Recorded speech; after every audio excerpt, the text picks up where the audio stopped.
Hello, everyone. Welcome to Something to Talk About Live. My name is Liz Owen. My pronouns are she and her, and I am the Director of Communications at PFLAG National. It's great to have you with us for another episode of the show. As always, our host, my friend and colleague, is here with me, Jeanne Marie Nevada. Liz Owen. Hello. I didn't want to pop up for a second. I'm like, don't leave me alone. It's because it's tired. It's almost the end of Pride Month as we record this, and I think everything is just a little rainbowed out some days. I know. Even StreamYard is like, I've had enough. They've like you've overstayed your rainbow welcome, people. Never. There is no too much rainbow at PFLAG. And there's another 11 months where LGBT people exist. It is shocking how they're there all year long. Wait, do you mean I don't just sit in a box for 30 days a year and wait for this to happen? That's it. You get like another 11 months. Issue solved, Liz. Well, have a wonderful show. You have great guests today. Oh, I'm so excited for today. So thank you. We will see you later, Liz. Sounds good. Hey, everybody. My name is Jeanne Marie Nevada, and welcome to Something to Talk About Live. I can't speak anymore, apparently. Every single week, we try to get together and talk about something related to LGBTQ equality and inclusion. And today we are talking about a really fabulous topic and something particularly close to my heart, which is PFLAG's history. And the reason that we are having this conversation is because of an upcoming book that is about to be released in just a couple of months. And it is, in fact, about our founder, Jeanne Manford. And it's called Mother of a Movement, Jeanne Manford Ally, activist and co-founder of PFLAG. And we have the author, Rob Sanders, with us today. And we're going to talk about the book, how it came to be, what is going on with it, how you can use it. But we also have one of PFLAG's very longtime friends, Eric Marcus, with us to talk about some of the context for Jeanne Manford, her husband and her son and her whole family, and what PFLAG actually means to the LGBTQ movement. So let me tell you a little bit about our two guests today before I bring them on. First, we are going to have Rob Sanders with us. He's a former elementary school teacher, so God bless him for that, who writes funny and fierce fiction and nonfiction. He has a very long list of publications under his belt, including Stitch by Stitch, Cleve Jones and the AIDS Memorial Quilt, Pride, the story of Harvey Milk and the Rainbow Flag, Stonewall, a building, an uprising, a revolution, and peaceful fights for equal rights. He lives in Florida. But we also have our friend Eric Marcus with us, and Eric is the author of a dozen books, including 2 editions of the book on history, which is Making Gay History, and the podcast of the same name. He's also written Why Suicide, Breaking the Surface, which was a #1 New York Times bestselling autobiography of Olympic diving champion Greg Louganis. He's also co-producer of Those Who Were There, a podcast run from the Fortunoff Video Archive for Holocaust testimonies. And he is the founder of and chair of the Stonewall 50 Consortium. So Eric's clearly not doing a lot. We see that. But anyway, let me bring both of them on to talk about our book and PFLAG and history as we wrap up another Pride Month. So welcome, Eric and Rob. Hello. Hello. Thank you for having us. And Rob, I love your books. Absolutely love your books. They're wonderful. Thank you, Eric. And thank you for your work, which inspires me and informs me all the time. It's great. I have to say, Rob, I actually saw proofs of the Jeanne Manford book the other day as I was prepping for this, and I got so excited. I had seen some of your other books, but this by far was the one I think that excited me the most. So I'm so glad that you could be here. I'll admit I never thought I would see it. There it is. I don't even have my copy. It's gorgeous. The art is gorgeous. The background is gorgeous. I want to talk about how it came to be and also how to use it, because I think it's fascinating and it's such a great story that every single time I find that we tell it, people get excited. So I am thrilled that you have done this. So I just want to start with you, Rob. There are tons of children's books written, and there are certainly a lot of them done in the LGBTQ space. Where did the idea for this book come from, and what was your connection to Jeanne Manford? And I will say, and thank you for your kind words about the proof, and illustrated by Sam Kalda. We have to say that because that's what makes a picture book, are the illustrations, which were so lovingly done and historically accurate, which is yes. Well, of course I had heard about Jeanne, but Jeanne wasn't on my radar as far as a book went initially. And actually nonfiction wasn't on my list in my radar when I first started writing children's books. But when I was researching Pride, which was my first nonfiction, and then Stonewall, during that process, I discovered lots of other stories I wanted to tell. And practically every book that was kind of chronicling history of the movement had that wonderful photo of Jeanne marching in the 72 Christopher Street Liberation Day Parade, carrying her homemade sign. And that picture alone was inspiration for me, because I had a mom, so I could relate to that, and I knew kids couldn't. And I was a teacher, just like Jeanne was a teacher, and kids can relate to teachers. And I found teaching that kids really resonate with things that are not just. They know and recognize injustice. And they're often incensed by it. You know, on the playground, it's obvious it's not fair, or the rules change in class. You didn't do it that way yesterday. And when they see someone being treated, historically see someone being treated unfairly, they are hooked and want to know more about that. So the fact that Jeanne stood up for her son and protected Morty when he was the victim of a hate crime for just expressing his concern about his community, that I knew that would hook kids and they would want to know more about this story and this woman who was just a quiet little petite school teacher. Yeah. I have to say, as I was flipping through and looking at the pages, I did notice how close some of the images in there actually were to the photographs that I had seen. And it was so exciting to see some of those things. But I think you're also right. I think the refrain that keeps coming back in the book, the being like Jeanne, it's so relatable. She was not somebody who was clearly born to be an activist. This was not where she started, I don't think. And I think that makes it so relatable. So Eric, PFLAG's been around a long time. We're almost 50. I always like to say we don't look a day over 35. But you had the chance to interview both Jeanne and Morty and Jules and several people related to PFLAG's founding. Do you think, and I'm always interested to ask this, that they had any sense that what they started back in 1972 and a little bit before that would turn into what it became today? By the time I interviewed Jeanne and Morty, and Jules was dead by the time I met them, they did have a sense, because it had grown by then to be a huge organization. And Jeanne discovered from that first time she marched in the Pride March in 1972 how passionate people were about their parents and the importance of support from parents, because she said people cheered and they screamed. She thought that they were cheering for Dr. Spock, the child psychologist, who was standing behind her in the Pride March in 72. But they weren't. They were cheering for her because of that sign she carried. Parents unite in support of our, parents of gays unite in support of our children. And she said people came up to her and kissed her and said they wish their parents would support them the way she supported Morty.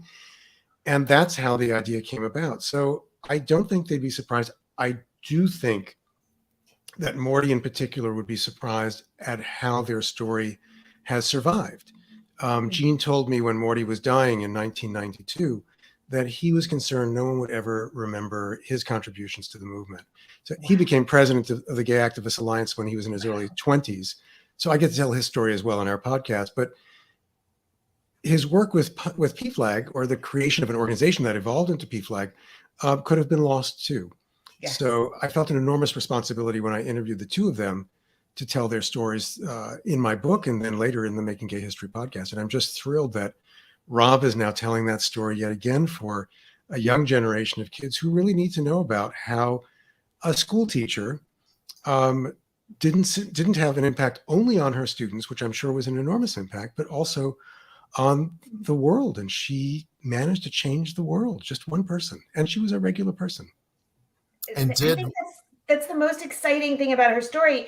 And I find it fascinating when you say that Morty was concerned he wouldn't be remembered. I always found it really interesting. I didn't particularly see his name a lot. And then I read your book many, many years ago, and I got to read the interviews with him. And then you start seeing him pop up and you realize Morty Manford was everywhere in the beginning of the founding of the movement. And I think that's one of the saddest things that it doesn't get included, which was why, Rob, I love the fact that he was very prominent in the story. Right. And there's even a little mini biography, like a one-page biography about Morty in the back matter, because that's so often the case when I write any story. For instance, when writing about Cleve and the AIDS Memorial Quilt, well, Gert McMullins was a huge part of the quilt. She's the mother of the quilt. And so to not mention her and not tell something in the back, it was like the only opportunity maybe in a children's book for her contributions or for Morty's contributions to really be lifted up. So thank goodness for back matter, where we can add some of those additional rich content for kids. I especially enjoyed the back matter, to be honest with you, as I sort of read that and I want to talk about that in a couple of minutes, but it wasn't just the story. It then gave story behind the story and how to use the story, which I think is one of the best things. So Rob, Jeanne has a lot of stories. She was a teacher. She was a parent. She was a mother to 3 kids. A lot of people focus just on Morty, but certainly there were other children. And then she was the founder of PFLAG. So how did you go about writing her story? And there's a lot of pieces to what Jeanne did while Morty was around, and then even what happened after he passed away. So how did you decide which pieces were most important for you to include? Well, yes, and so much is important. It's really a slice of life story, and it really begins with the attack on Morty is really where the story begins, though we have a little bit of pre-story establishing Jeanne as the mom and the teacher. And the book tries to set up the premise that, moms behave in different ways. Some moms do this, some moms do that, but this is what Jeanne did. Some teachers do this, some teachers do that. This is what Jeanne did. And when we had that established, then it was, we were in the place to begin to tell this story of the unusual but normal things Jeanne did to respond to the injustice she saw. Writing a letter to a newspaper was a huge deal for a mom of a gay son at the time, but it's a simple act. Making a sign is a simple act. Walking side by side with someone is a simple act, but she was doing all these things at a time when it was an unusual act. And that's why everyone was cheering, I guess, Eric, right? No one had seen it before. It was a first time, yes. And one of the things that I learned about Jeanne not so long ago in talking with her daughter, Suzanne, was that she had an older son, older than Morty, who died and who they believe took his life. So when I've been asked what I think motivated Jeanne, she was already a fierce mom. She was devoted to her children, but she wasn't going to let anyone take another child from her. And she wasn't going to let anyone step on her son, Morty. I was so fond of her. She was so quiet and so soft-spoken, but you didn't mess with her kid. I just love that about her. And I love the way you've both talked about this. It was these simple acts. It was writing a letter. It was making a sign. It was walking alongside your kid that were not at all simple. But I think if there's one big lesson of PFLAG, it is the power of showing up. I mean, we literally started with a mom showing up for her kid, which at the time, kind of unusual, still can be unusual depending on where. There was so much stigma at the time that for a parent to stand up and say, my kid is gay, I'm the parent. It was at a time when people still blamed parents, especially mothers, for the fact that their boys turned out to be gay. And Jeanne she just rejected all of that. She loved her child. This is who he was, and she was going to protect him. And she did it. I think a lot of people don't realize it wasn't just the stigma. There were consequences back then. I remember reading someplace, and maybe it was in some of your stuff, about how when she was doing that initial letter, speaking to the principal at her school, and this awareness that her activism, as it was seen, could actually be a problem for what she did for a living. She was called into the principal's office, and she said, essentially, this is my business, not yours. Butt out. Yeah. So it's another lesson about you can't tell a book by its cover. Jeanne, and I think that was also part of what made Jeanne so powerful, was that the person you saw, you didn't expect that from Jeanne. So she was really quite subversive. She was. I love looking at that first photo where she's carrying the sign in the Pride March in 1972. The thing that always makes me laugh, and I think I've mentioned this to you, Eric, she's carrying a shopping bag. Like, it's like the most average mom thing. Like, she was on her way to do grocery shopping, but stopped to go to the parade. And it's so every day. And yet that is what that moment is so powerful for. Yeah. Jean Marie, how many chapters are there now of PFLAG? Oh gosh, we are somewhere hovering around 400. Yeah, I think that might surprise Jeanne Manford. But yeah, it's from that simple act, which I think is a lesson for all of us, that by showing up, that it's not someone special necessarily. What we do might turn out to be special, but that it's just regular people change the world. Right. Doing what you can do, whatever you're equipped to do. And I think that's such a great lesson for kids too, is that you don't have to be an NBA star or a TikTok star or anything. You just do what you can do where you are, righting the wrongs you see. You can even be a children's book writer. Exactly. My superpower. It's my superpower. Yeah, because look at what you have done in bringing these stories to children. I didn't see these stories when I was young. It would have been transformative for me to know that there were heroic figures who were people like me, or moms, so I could hand that book that you've just written about Jeanne to my mom, when I'm in elementary school, and say, look at this incredible mom who supported her kid, and I'm just like that kid too. Mm-hmm. So you have great power. It is huge power. And I think, when we're teaching people and they say to us, how do I talk to my kids about this? I have little kids. Every single time, the first thing out of my mouth is children's literature. There are so many great stories. And Rob, you're totally adding to that, which actually kind of perfectly dovetails into something that I wanted to ask you about. So the book is being published under an imprint of the American Psychological Association. And given the moment that we are at, this did not get by me. I thought it was really interesting. So how did this come to be? And do you think it's important to have this connection to the APA, especially given what is going on in the environment around us?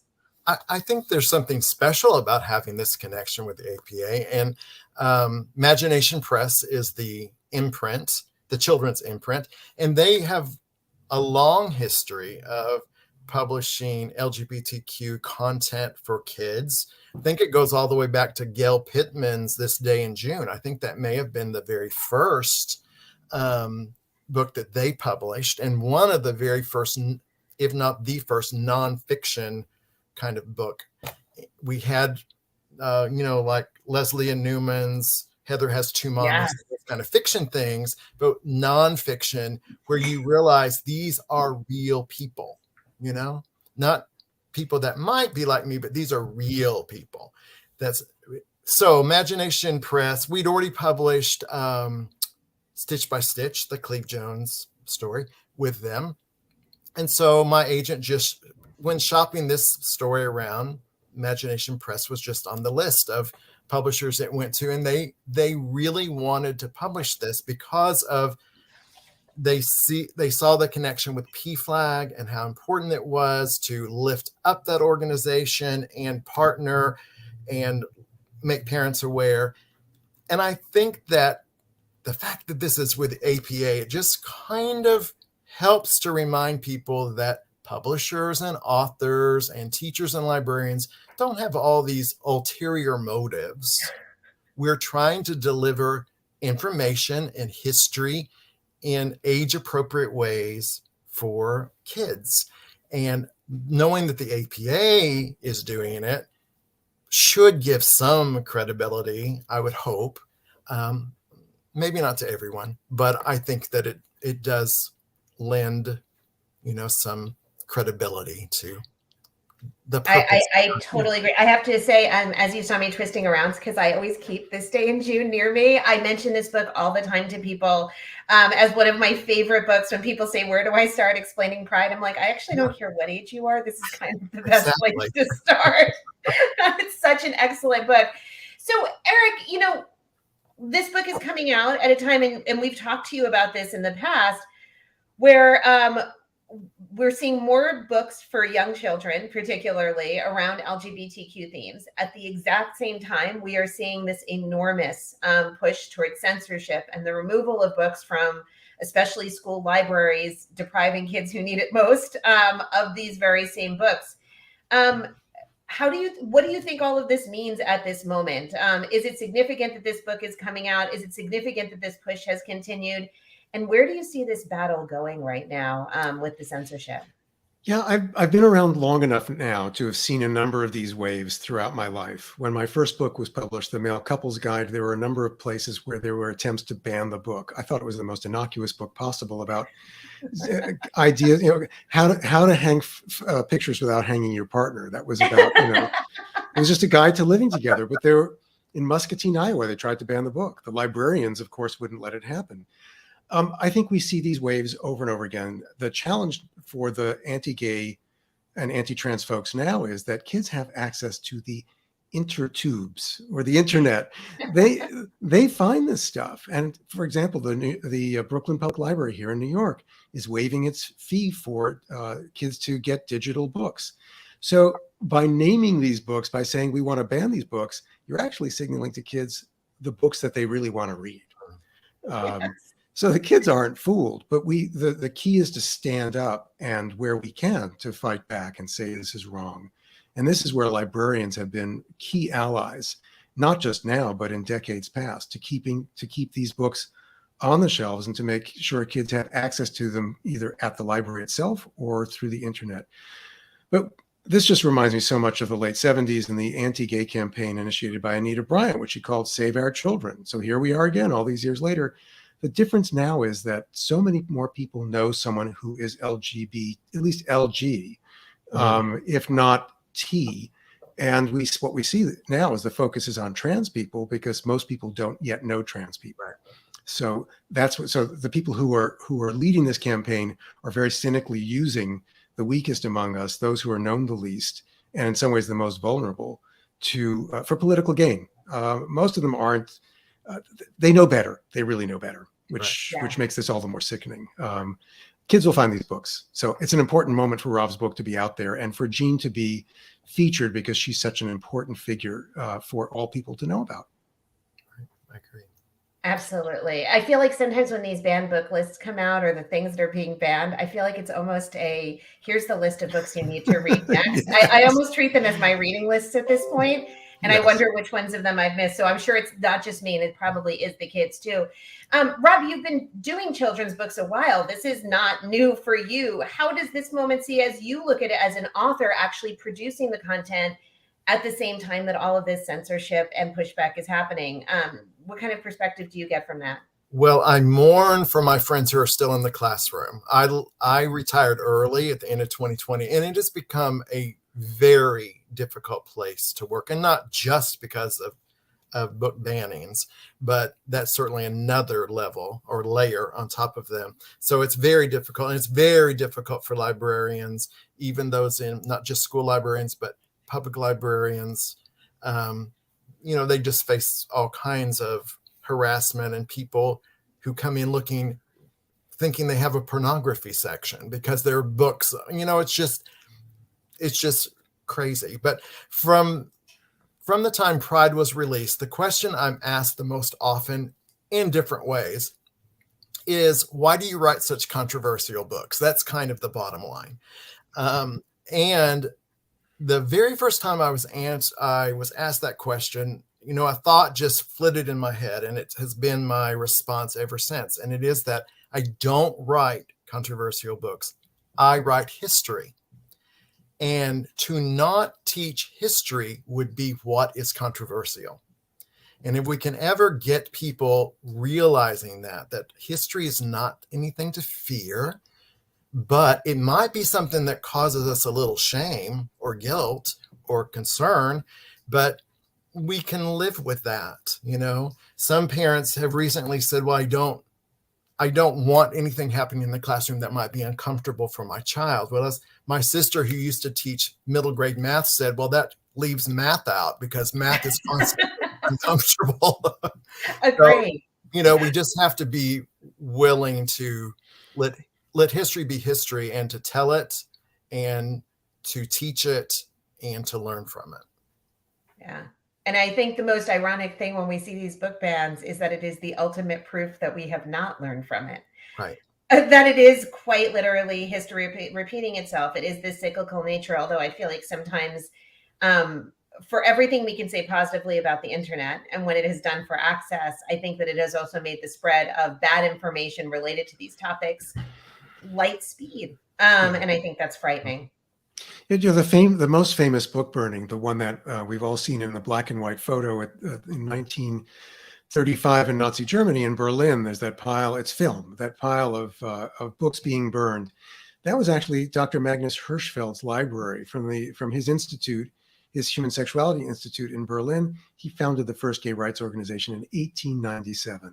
So we're fighting these battles now. They were fought before, and generations ahead of us will be fighting these battles too. The key is to not give up, because the haters will always be there, and those of us who are championing history and the need to tell history need to step up and be there too.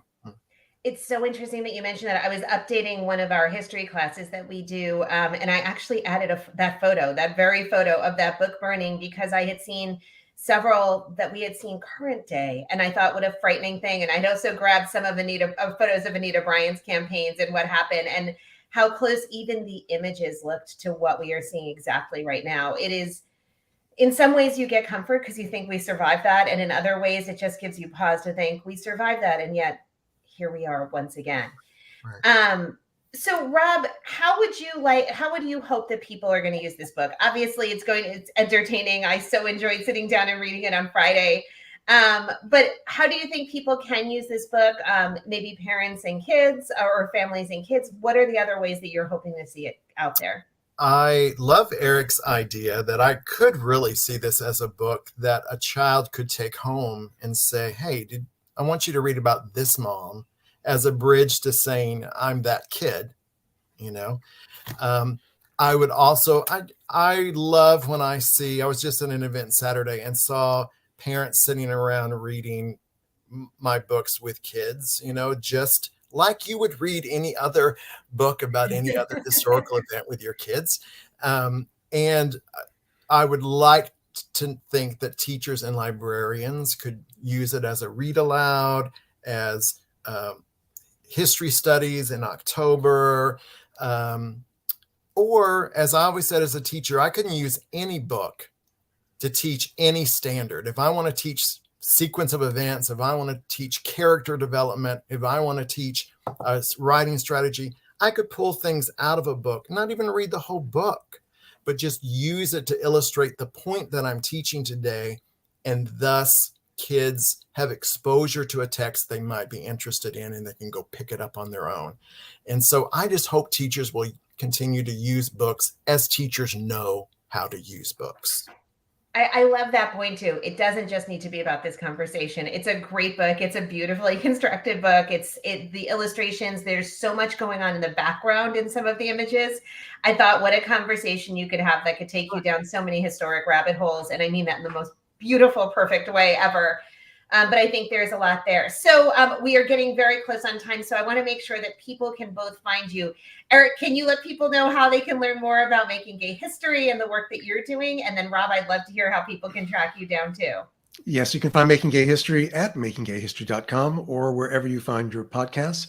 And also on our website for each of the episodes, we produce essentially a magazine article and include archival photographs and lots of links to additional information. So for the Jeanne and Morty Manford interview, you can dig deep, or you can just listen to the episode. And we have a separate episode from Morty Manford as well.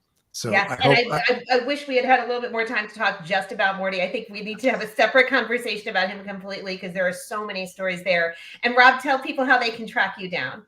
You can find my books anywhere you buy books, online or in person. They can get them for you. And my website is robsanderswrites, WRITES.com. And you'll see all my books there and how to contact me and other things as well.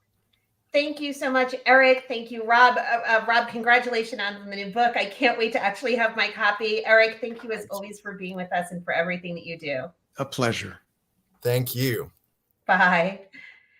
Well, everybody, I realized I didn't mention that we did have an article this week, although we changed it up a little bit. Our article, if you were interested in learning a little bit more about this week's conversation, is actually a link to one of Eric's podcasts, which is an interview with Jeanne and Manford. And if you go to straightforequality.org/discussion series, you can grab that. Sorry, I was so excited to get into the conversation, I forgot. We will be back next week with another great conversation. Thank you so much for joining us as we remind everybody at the end of every single episode. We hope that this week you are going to run fast, laugh hard, and most of all, please be kind. If you need any help, visit us at pflag.org/find to locate your local PFLAG chapter. And until next week, take care of yourself and we will see you again.